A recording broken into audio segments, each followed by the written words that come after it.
എൻ്റെ എല്ലാ പ്രിയപ്പെട്ട കൂട്ടുകാർക്കും നമ്മുടെ പുതിയ വീഡിയോയിലേക്ക് സ്വാഗതം.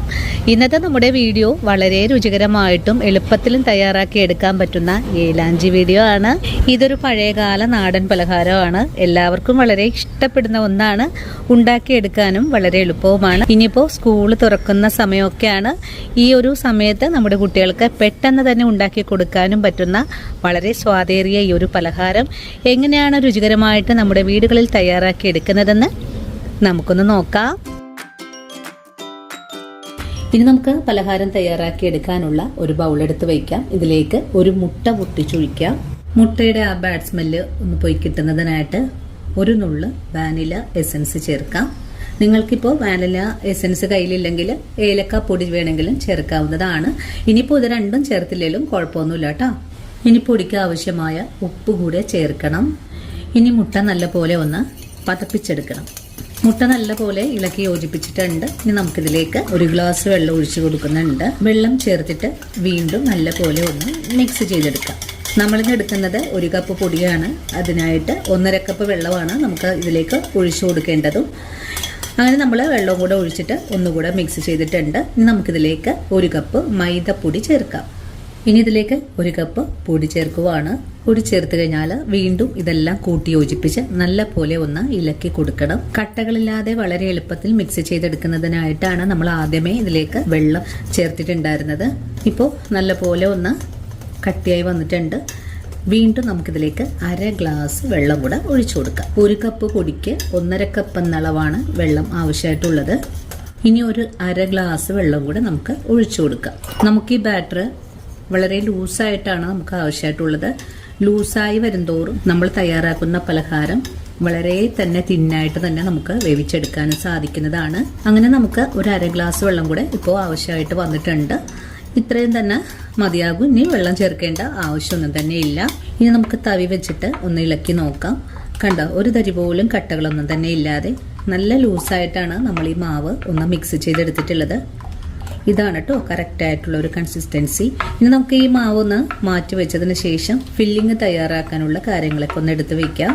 നിങ്ങൾക്ക് ഇതിലേക്ക് യെല്ലോ കളറൊക്കെ ചേർക്കാൻ താല്പര്യമാണെങ്കിൽ അങ്ങനെ ചെയ്തെടുക്കാവുന്നതാണ്. ഞാനിപ്പോൾ കളറൊന്നും തന്നെ ചേർക്കുന്നില്ല. അതുപോലെ നമ്മൾ ഈ തയ്യാറാക്കുന്ന ഈ ഒരു പലഹാരത്തിന് അല്പം ക്രിസ്പിനെസ് ആയിട്ട് തന്നെ കഴിക്കണമെങ്കിൽ നിങ്ങൾക്ക് ഇതിലേക്ക് ഈ ഒരു അളവിൽ പഞ്ചസാര ചേർക്കാവുന്നതാണ്. പഞ്ചസാര ചേർത്ത് തയ്യാറാക്കുമ്പോൾ നല്ല ക്രിസ്പി ആയിട്ട് തന്നെ നമുക്ക് ഇത് വേവിച്ചെടുക്കാനും സാധിക്കുന്നതാണ്. അങ്ങനെ പഞ്ചസാരയും കൂടി ചേർത്തിട്ട് ഒന്നുകൂടെ മിക്സ് ചെയ്തിട്ടുണ്ട്. ഇനി പൊടി ഒന്ന് മൂടി വെച്ച് കൊടുക്കുവാണ്. ഇനി നമുക്കിതിലേക്ക് ആവശ്യമായിട്ടുള്ളത് ഇതിന്റെ ഫില്ലിങ്ങിനായിട്ടുള്ള 1/2 മുറി നാളികേരമാണ്. ഇതൊന്ന് തിരുമിയും കൂടി നമുക്ക് എടുത്ത് വെക്കണം. ഇനി നമുക്കൊരു പാൻ അടുപ്പിലേക്ക് വെച്ച് കൊടുക്കാം. പാൻ ഒന്ന് ചൂടായി വരട്ടെ. ഇപ്പോൾ നമ്മുടെ പാൻ ചൂടായി വന്നിട്ടുണ്ട്. ഇനി നമുക്ക് തിരുമിയെടുത്തിട്ടില്ല നാളികേരം ഈ ഒരു പാനിലേക്ക് ഇട്ട് കൊടുക്കാം. പാനിലേക്ക് നാളികേരം ഇട്ട് കഴിഞ്ഞാൽ ചെറുതായിട്ട് ഇതുപോലെ ഒന്ന് ഇതിന്റെ വെള്ളം ഒന്ന് വറ്റിച്ചെടുക്കണം. ഈ ഒരു രീതിയിൽ ഈ ഒരു പലഹാരം തയ്യാറാക്കുകയാണെങ്കിൽ ഇപ്പൊ നമ്മൾ രാവിലെ ഉണ്ടാക്കുന്ന പലഹാരം വൈകിട്ട് വരെ കേടാകാതെ തന്നെ ഇരിക്കുന്നതാണ്.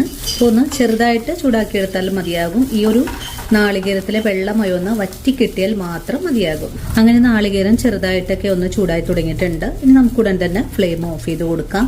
ഫ്ലെയിം ഓഫ് ചെയ്ത് കൊടുത്തതിന് ശേഷം ഇതിലേക്ക് മധുരത്തിനായിട്ടുള്ള പഞ്ചസാര കൂടെ ചേർക്കാം. നിങ്ങളുടെ മധുരത്തിന് ആവശ്യമായ പഞ്ചസാര ചേർക്കാവുന്നതാണ്. ഞാനിപ്പോൾ ഒരു 2.5 ടീസ്പൂൺ അളവിലാണ് പഞ്ചസാര ചേർത്തിട്ടുള്ളത്. പഞ്ചസാര കൂടെ ചേർത്തിട്ട് ഒന്നുകൂടി ഇതുപോലെ ഒന്ന് മിക്സ് ചെയ്ത് കൊടുക്കാം. ഇനി നല്ലൊരു സ്വാദ് കിട്ടുന്നതിനായിട്ട് അല്പം ഏലക്കപ്പൊടി കൂടെ നമുക്കിതിലേക്ക് ചേർക്കാം. അങ്ങനെ ഏലക്കപ്പൊടി കൂടെ ചേർത്ത് കൊടുത്തിട്ടുണ്ട്. ഇനി ഇതെല്ലാം കൂട്ടി യോജിപ്പിച്ച് ഒന്നും കൂടി ഇളക്കി കൊടുക്കാം. ഇപ്പോൾ നമ്മുടെ ഫില്ലിങ്ങും ഇവിടെ റെഡിയാണ്. ഇനി നമുക്ക് ഉടൻ തന്നെ നമ്മുടെ പലഹാരം തയ്യാറാക്കാൻ തുടങ്ങാം. ഇനി നമുക്ക് പലഹാരം വേവിച്ച് എടുക്കാൻ തുടങ്ങാം. ഇതിനായിട്ട് ഒരു അയൺ പാനാണ് അടുപ്പിലേക്ക് വെച്ചിട്ടുള്ളത്. ഇനി പാൻ ചൂടായി വരുമ്പോൾ നമുക്കിതുപോലെ കുറച്ച് വെളിച്ചെണ്ണ തൂത്ത് കൊടുക്കാം. വെളിച്ചെണ്ണയ്ക്ക് പകരമായിട്ട് നിങ്ങൾക്ക് നെയ്യും പുരട്ടി കൊടുക്കാവുന്നതാണ്. ഇനി നമുക്ക് ഈ പാനിലേക്ക് ഓരോ തവി മാവും കോരി ഒഴിച്ചു കൊടുക്കാം. ചട്ടിയുടെ ചൂട് ക്രമീകരിച്ചിട്ട് വേണം മാവ് കോരി ഒഴിച്ചു കൊടുക്കാനായിട്ടും. വളരെ തിന്നായിട്ട് വേണം നമുക്ക് പരത്തിയെടുക്കാനായിട്ടും. അങ്ങനെ ആദ്യം നമ്മൾ ഇതുപോലെ മാവ് കോരി ഒഴിച്ചു കൊടുത്തിട്ടുണ്ട്. ഇതിന്റെ മേലെയായിട്ട് അല്പം വെളിച്ചെണ്ണ ഇതുപോലെ ഒന്ന് ഒഴിച്ചു കൊടുക്കാം. അധികം ഒന്നും വേണ്ട, ഒരു നുള്ളു മാത്രം മതിയാകും. ഇപ്പോൾ ഉൾഭാഗമൊക്കെ ഒന്ന് വെള്ളം വലിഞ്ഞു വന്നിട്ടുണ്ട്. നമുക്കിതൊന്ന് മറിച്ചിട്ട് കൂടെ കൊടുക്കണം. അങ്ങനെ നമ്മുടെ പലഹാരം മറിച്ചിട്ട് കൊടുത്തിട്ടുണ്ട്. ഇനി ഈ ഒരു പാകവും ഒന്ന് ചെറുതായിട്ട് മുരിഞ്ഞു തുടങ്ങുമ്പോഴേക്കും നമുക്കിതിനെടുത്ത് മാറ്റാവുന്നതാണ്. വളരെ എളുപ്പത്തിൽ തന്നെ പലഹാരം ഒന്ന് മുരിഞ്ഞ് കിട്ടുന്നതിനായിട്ട് ഇതുപോലെ ഒന്ന് പ്രസ് ചെയ്ത് കൊടുക്കാം. അപ്പം ഈ ഒരു ഉൾഭാഗമൊക്കെ നമുക്ക് എളുപ്പത്തിൽ തന്നെ വേവിച്ചെടുക്കാൻ സാധിക്കുന്നതാണ്. ഇനിയിപ്പോൾ ഈ ഒരു ഭാഗവും ഈ ഒരു രീതിയിൽ തന്നെ ഒന്ന് മുരിയിച്ചെടുക്കാം. ഇപ്പോൾ ഈ ഒരു രീതിയിലാണ് നമുക്ക് മുരിഞ്ഞ് കിട്ടിയിട്ടുള്ളത്. ഇനി നമുക്കിതിലേക്ക് നമ്മൾ നേരത്തെ തയ്യാറാക്കി വെച്ചിട്ടുള്ള ഫില്ലിങ്ങും കൂടി ചേർത്ത് വെച്ചിട്ട് നമുക്കിതൊന്ന് റോൾ ചെയ്തെടുക്കാം. അങ്ങനെ നമ്മൾ ഈ ഒരു രീതിയിൽ റോൾ ചെയ്തെടുത്തിട്ടുണ്ട്. നമുക്കിതൊന്ന് എടുത്ത് മാറ്റാം. അങ്ങനെ നമ്മുടെ പലഹാരം റെഡിയാക്കി മാറ്റിയിട്ടുണ്ട്. ഈ ഒരു രീതിയിൽ തന്നെ അടുത്തത് നമുക്ക് വേവിച്ചെടുക്കാം. ചട്ടിയുടെ ചൂടൊന്ന് ക്രമീകരിച്ച് കൊടുത്തതിന് ശേഷം അടുത്ത മാവ് നമുക്ക് കോരി ഒഴിച്ചു കൊടുക്കാം. തിന്നായിട്ട് തന്നെ പരത്തിയെടുക്കാം. രണ്ടാമതും നമ്മളിതുപോലെ തന്നെ പരത്തിയെടുത്തിട്ടുണ്ട്. ഈ ഒരു രീതിയിലാണ് നമുക്കെല്ലാം വേവിച്ചെടുക്കേണ്ടത്. വീണ്ടും നമുക്ക് പലഹാരം ഒന്ന് മറിച്ചിട്ട് കൊടുക്കാം. മറിച്ചിട്ട് കഴിഞ്ഞാൽ ചെറിയ തീയിലേക്ക് ഫ്ലെയിം ഒന്ന് മാറ്റി വെക്കണം. ഫ്ലെയിം ഒന്ന് ചെറുതായിട്ടൊന്ന് കൂട്ടി വെച്ച് കൊടുക്കണം. അതിനുശേഷം ഇതുപോലെ പ്രസ് ചെയ്ത് വേണം നമുക്കൊന്ന് മുരിയിച്ചെടുക്കാനായിട്ടും. ഇപ്പോൾ വളരെ എളുപ്പത്തിൽ തന്നെ നമുക്ക് മുരിയിച്ചെടുക്കാനും സാധിക്കുന്നതാണ്. ഈ ഒരു ഭാഗവും മറിച്ചിട്ട് കൊടുത്തതിന് ശേഷം ഒന്നുകൂടെ നമുക്കിതുപോലെ തന്നെ ഒന്ന് മറിച്ചിട്ട് കൊടുക്കാവുന്നതാണ്. ഈ ഒരു ഭാഗമൊക്കെ നല്ലവണ്ണം തന്നെ മുരിഞ്ഞു വന്നിട്ടുണ്ട്. വീണ്ടും നമ്മൾ നേരത്തെ ചെയ്ത പോലെ തന്നെ ഫില്ലിങ് വെച്ച് കൊടുക്കാം, മടക്കി കൊടുക്കാം. അങ്ങനെ നമ്മൾ രണ്ടാമതും വേവിച്ചെടുത്തിട്ടുണ്ട്. ഇതും നമുക്ക് ചട്ടിയിൽ നിന്നെടുത്ത് മാറ്റാവുന്നതാണ്. ഇതുപോലെ തന്നെ നമുക്കെല്ലാം ഒന്ന് വേവിച്ചെടുക്കാം. അങ്ങനെ നമ്മുടെ എല്ലാ പലഹാരവും ഇവിടെ വേവിച്ചെടുത്തിട്ടുണ്ട്. അതിനുശേഷം ഈ ഒരു രീതിയിലാണ് ഞാൻ മടക്കിയെടുത്തിട്ടുള്ളതും. നമ്മളിന്ന് തയ്യാറാക്കിയിട്ടുള്ള ഈ ഒരു പലഹാരം മുട്ടപ്പത്തിരി എന്നൊക്കെ പറയാറുണ്ട്. അതുപോലെ വളരെ രുചികരമാണ്, നല്ല സോഫ്റ്റുമാണ്, എളുപ്പത്തിൽ തന്നെ ആർക്കും ഉണ്ടാക്കിയെടുക്കാൻ സാധിക്കുന്നതാണ്. ഇനി നമുക്കിതൊരു സെർവിങ് ബൗളിലേക്ക് കൂടെ മാറ്റാം. അപ്പോൾ ഇന്നത്തെ നമ്മുടെ വീഡിയോ ഇത്രയേ ഉള്ളൂ കൂട്ടുകാരെ. ഈ ഒരു വീഡിയോയും കണ്ടിട്ട് എൻ്റെ കൂട്ടുകാരൊന്ന് ട്രൈ ചെയ്ത് നോക്കണം.